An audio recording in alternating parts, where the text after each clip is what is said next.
में द्वंद्व युद्ध और लाठी चार्ज शुरू।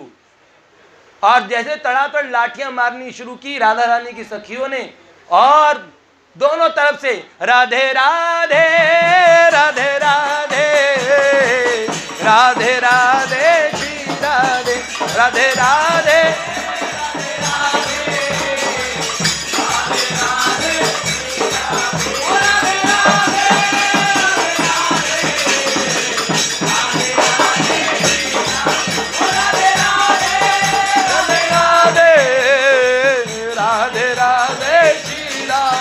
राधे राधे राधे राधे राधे राधे जी राधे राधे राधे राधे। भैया होली शुरू हो गई, अब रंग डालना शुरू हुआ और एक दूसरे को पप्तियां कसने का। ब्रजवासिनें समझाती हैं कि छोड़ो फागुन की गारी ललन अब, लाला सुनिए बहन महतारी ललन अब। माताएं बहनें सुनती है, तुम गाली देते हो। और ठाकुर जी इतने शरारती इतने हैं, और क्या बोलें, एक जैसे मनसुखा आवाज लग रही है, अरे वो दुष्टनी देखो वो दुष्टा, ऐसे से आवाज लग रही। ललिता जी को कह रहे हैं, मनसुखा और ललिता जी की हमेशा ही बिगड़ी रहती है। राधा रानी की सखियों में सबसे इंटेलिजेंट सखी जी जगदम्बा माँ दुर्गा का स्वरूप मानी जाती हैं, और उनसे प्रिया प्रियतम लली और लला दोनों डरते हैं। उनका अनुशासन सब मानते हैं, सारी सखियों के गुरु हैं, सारी प्लानिंग वो बनाती हैं। तो ललिता जी मनसुखा में जोर जोर छड़ियाँ बजा दी। उन्होंने कहा ये दुष्टनी ये भूतनी मुझे मारे जा रही है बार बार हैं। इतने सुंदर सुंदर एक दूसरे के ऊपर पप्तियाँ कसते हैं। अब मैं आपको क्या बताऊं, जैसे एक बार लक्ष्मण जी को किसी ने कह दिया था कि देखो ये तो, और वहाँ पे अयोध्या वाले हैं ना, मिथिला वाली माताएं गालियाँ सुना रही थी, तो गालियों में कहा ये अयोध्या के चारों जो बालक है ना, वहाँ पे पिता की जरूरत नहीं होती, वहाँ तो खीर खा के बच्चे पैदा हो जाते हैं। क्यों? राम जी को यज्ञ में प्रसाद मिला था, जब पुत्रेष्टि यज्ञ हुआ था, तो भगवान यज्ञ नारायण ने खीर दी थी और कहा इस खीर के प्रसाद से आपके होई पुत्र होई सुत चारी, 4 पुत्र होंगे। तब से मिथिला के लोग मजाक उड़ाते थे। अब सीता जी कहाँ से पैदा हुई है आप बताओ? भूमि के अंदर से। राजा जनक जब हल, तो भूमि की खोह में भगवती जानकी जी मिली ना, तो भूमि पुत्री कहते ना उन्हें। तो उन्होंने कहा, बार बार चिढ़ा रहे थे कि ये तो खीर और खा के इनकी मैया ने पैदा किए हैं ये बच्चे, ऐसे से कहा। तो लक्ष्मण जी को बड़ा बुरा लगा। उन्होंने कहा जहाँ धरती फाड़ के जो लड़कियां निकलती हो वहां पे खीर खा के पैदा होने वाले बच्चे चाहिए। तो ऐसे ही भैया ब्रजवासियों में, बरसाने वालों में, नंदगांव वालों में आपस में और खूब वार्ता का युद्ध चल रहा है और लाठियां चल रही है। इतने में सारी सखियों ने प्रोग्राम बनाया, कन्हैया को क्या बनाए, इनको पकड़ लो और इनको लली बना दो। और ठाकुर जी तो बहुत बार बने हैं, राम जी तो नहीं, लेकिन श्री कृष्ण को इतनी बार लली बनाया। तो क्या होता है, नैनन में पिचकारी दई, आंख में पिचकारी मार दी।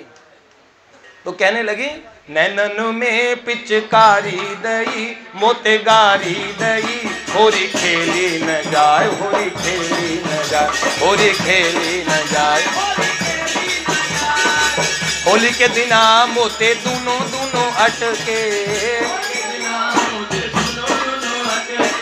सालिग्राम कौन याहे बरजे,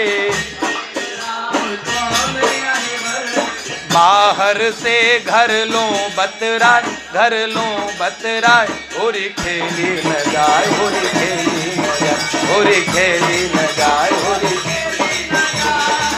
चोरे लंगर लंगराई मोते कीनी, केसर कीच कपोलन दीनी,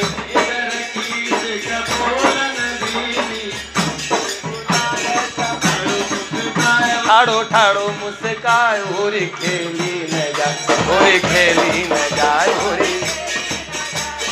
भैया कन्हैया को पकड़ लिया, उससे पहले दाऊ जी पकड़ में आ गए। श्री बलराम जी जेठ लगते हैं। अब वो ब्रज गोपियों ने कहा क्या करें, आप क्षमा कीजिएगा दादा, तुम्हारा भैया तो पकड़ में नहीं आ रहा, तो तुम पकड़ में आ गए, अब क्या करें। तो ललिता जी ने श्री दाऊ जी की आंख में काजल लगाया और कहा कि छोड़ेंगे जब जब दूसरा वाला हाथ हत्थे चढ़ जाएगा। तो अब ठाकुर जी को अपने भैया की लाज बचानी थी। गोपियों ने कहा दाऊ दादा पकड़े गए तो बड़ी गड़बड़ हो जाएगी। तो कन्हैया पकड़ में आ गए, देखो भोले भाले हैं कन्हैया, पकड़ में आ गए। तो गोपियों ने कहा राधा रानी करी इन्हें मारना मत, तेज छड़ी मत लगाना इनके है।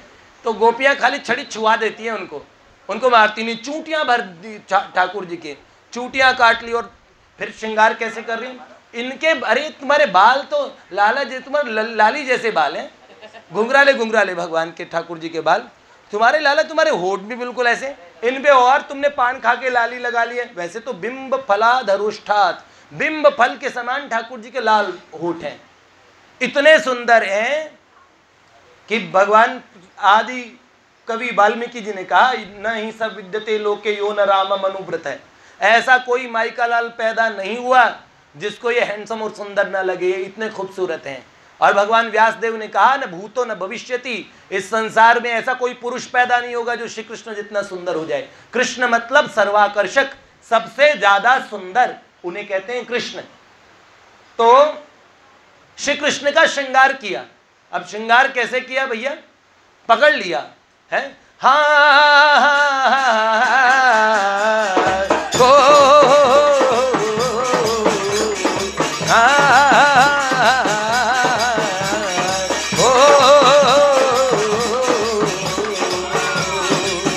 रसिया को नार बनाओ जी, रसिया को, रसिया को, रसिया को नारी बना दो, नारी। हाँ हाँ वारे रसिया ओ प्यारे छैला, आपको मौका मिले इनके नेत्रों को देखेंगे तो आपको लगेगा थोड़े शर्मारे होंगे, क्योंकि इनकी ये लीलाएं सुनाते हैं ना, कह रहे क्या यार हमेशा ही प्राइवेट बातें बताते रहते हैं। लेकिन आज होली की बात है, तो वरना तो हम इनके शास्त्रों की अच्छी अच्छी बातें ढूंढ के लाते हैं। लेकिन कोई बात नहीं, अपने प्यारे की प्यार भरी फजीती भी बतानी चाहिए ना। हाँ हाँ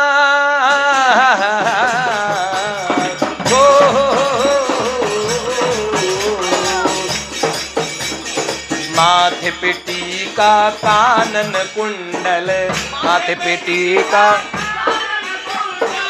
कान में ठाकुर जी ने मकराकृति कुंडल पहन रखे थे, तो माताओं वाले कुंडल पहना दिए। माथे पे टीका, जो मांग में टीका होता है ना, है क्या, हाँ माथे पे टीका कानन कुंडल, बेंदी सुरख लगावो री रसिया को, रसिया को, रसिया को नार बनाओ री रसिया को, रसिया को।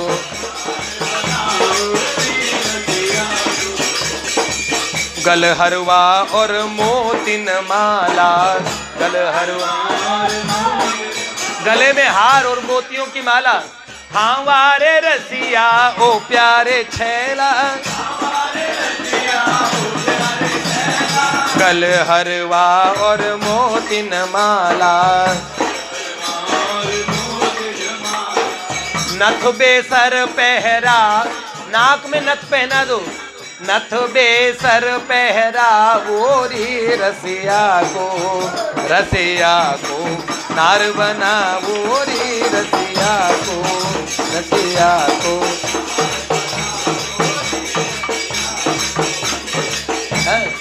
नारायण स्वामी जी अपने भक्तमाली जी कहते हैं, नारायण कर ताल बजाई के,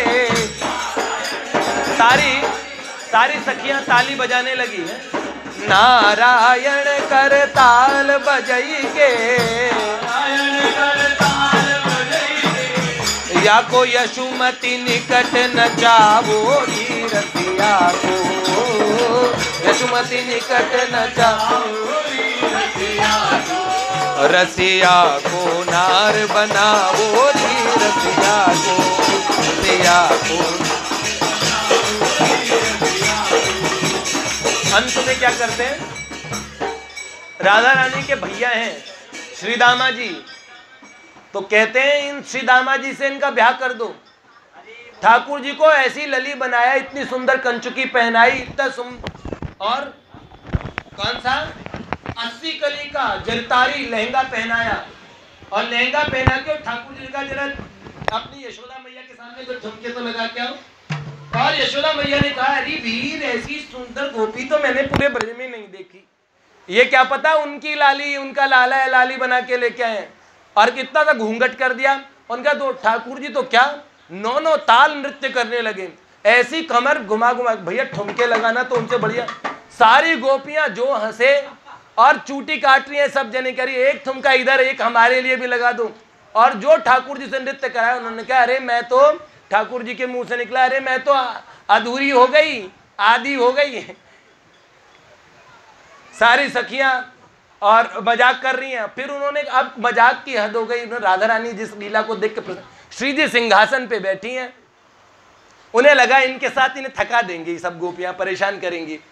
तो श्री जी ठाकुर जी को बचाना चाह रही, भाई अपने दूल्हे को तो सब बचाना चाह रही हैं। उन्होंने कहा, और बरसाने की गोपियों ने सोचा आज इससे सारा बदला लेंगी, इसने बड़ा तंग किया है नंद की छोरा ने।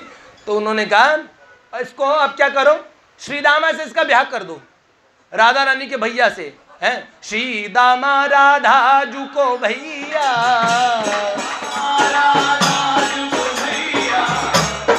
हमारे रसिया ओ प्यारे छैला, हमारे रसिया ओ प्यारे छैला, श्री दामा राधा जू को भैया, बाकी सुगढ़ दुल्हनिया बनावो री रसिया को, सुगढ़ दुल्हनिया बनावो री रसिया को, रसिया को नार बनाओ री रसिया को, रसिया को।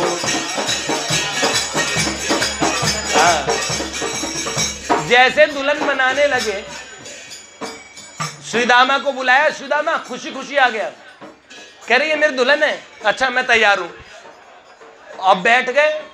ललिता जी तो पंडित बुला लाई, और जब हवन कुंड लगा दिया, ठाकुर जी की मांग भर दी श्रीदामा ने।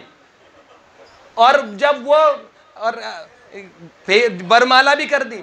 जब फेरे के लिए आगे बढ़ने लगे, ठाकुर जी ने कहा तो हद हो जाएगी, मैं दुल्हन बन जाऊंगा, ये दूल्हा बन जाएगा। उन्हें कहने लगे, श्री जी ब्याह तो आपका हमारा तय हुआ है, इसकी दुल्हन बना दोगी तो ये तो बड़ा सिस्टम खराब हो जाएगा, है?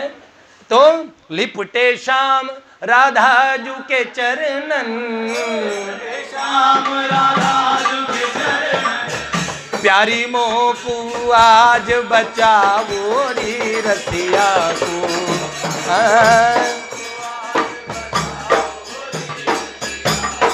श्री राधा रानी ने जब देखा ठाकुर जी बड़े परेशान होके कह रहे हैं अब मुझे बचा लो, देखो इन्होंने मेरी कितनी बड़ी चोटी गूंथ दी, मेरा कैसा श्रृंगार कर दिया, अब मेरा ब्याह भी कर रहे हैं। तो श्री जी ने ठाकुर जी को कंठ से लगा लिया, जय जय श्री राधे। गोपियों ने ठाकुर जी का, प्रिया प्रियतम का, दोनों का भोज। और उसके बाद में होली की लीलाएं तो वैसे बहुत सारी है, अब कितनी सुनाएं। बस इतने में ही आप समझ लीजिए कि ब्रज की होली और होलियों से अलग होती है। कन्हैया की सारी लीलाएं ऐसी है, एक एक लीला का स्मरण तो करना चाहिए, क्योंकि वो बस इतना ध्यान रखें वो भगवान की लीला है। हम अपना ये प्राइवेट धन है, भगवान की इन लीलाओं की चर्चा वैष्णवों के अतिरिक्त कहीं करते नहीं है, एकदम शुद्ध भक्तों के अतिरिक्त ये बात कहीं नहीं की जाती। बाकी तो ये बात की जाती है भगवान की प्राप्ति करनी। इस जीवन में ऐसे काम करने चाहिए जिनसे नारायण ब्रजराज कुंवर सो बेगी कर पहचान, जिनसे श्री कृष्ण मिले। तो अभी हम ये उत्सव है ना, इन उत्सवों में ठाकुर जी आते हैं और हमारे साथ होली खेलते हैं। क्या पता आपके इर्द गिर्द में कोई बालक न बैठा हो, क्या पता श्री कृष्ण ही बैठे हो किसी भक्त के रूप में, और प्रत्यक्ष तो श्याम सुंदर सामने है ही। बहुत लीलाएं करते हैं, हर बार बड़ी अलग अलग लीलाएं होती है। हम लोग अब इनके रंग में देखो फूल आ रहे हैं ऊपर से, और होली होगी 2-4 मिनट के रसिया, कम से कम 5-10 मिनट के रसिया होंगे, आप फूल बरसाएंगे, लेकिन और खड़े होके ये होली होगी। ठीक है, आप लोगों को सबको जगह मिल पाए, आप लोग दर्शन कर पाए, सबको दिखे भी, ठाकुर जी भी दिखते रहे, और रसिया होंगे जैसे पिछली बार, और बहुत सारे फूल लाए हैं, और कम से कम पता लगे आप ब्रज में आ गए। और इन उत्सवों का देखो, पूज्यपाद देवर्षि नारद जी महाराज का ये नियम है, उन्होंने कहा मैं ऐसे उत्सवों की कलयुग में स्थापना करूंगा जिनसे भगवान मिल जाएंगे। उत्सव करने से हसीबो खेलीबो धरीबो ध्यान अहर निष्कथिबो ब्रह्म ज्ञान। लोग कहते हैं हंसने खेलने से भगवान नहीं मिलते, भगवान तो ध्यान करना पड़ेगा, मेडिटेशन करना पड़ेगा, अगले कंदरा में जाना पड़ेगा, पहाड़ पे चढ़ना पड़ेगा, बर्फ में गलना पड़ेगा, भूखा मरना पड़ेगा, तब भगवान मिलेंगे। हमने कहा भर पेट भगवान का प्रसाद खाओ, ये भक्तों का, रसिकों का मार्ग है। खूब राग से खुद भी सुनो, ठाकुर जी को भी सुनाओ, बढ़िया बढ़िया माल ठाकुर जी को घर में बनाओ, खिलाओ और आप भी खा लो। और इस वो पराठा नहीं रह जाएगा, फिर वो बन जाएगा पराठा प्रसाद, और उसे खा के श्री कृष्ण मिलेंगे। बड़ा सरल रास्ता है भक्ति का, कहूं भक्ति पथ कवन प्रयासा। जय जय श्री। तो अब होली मना के ठाकुर जी को, जैसे उन्होंने वो चित्र विचित्र जी का ना, मोहे होरी में कर गयो तंग ये रसिया माने ना मेरी, मोहे होरी में कर गयो तंग ये माने ना मेरी कन्हैया, माने ना मेरी। लाओ भैया।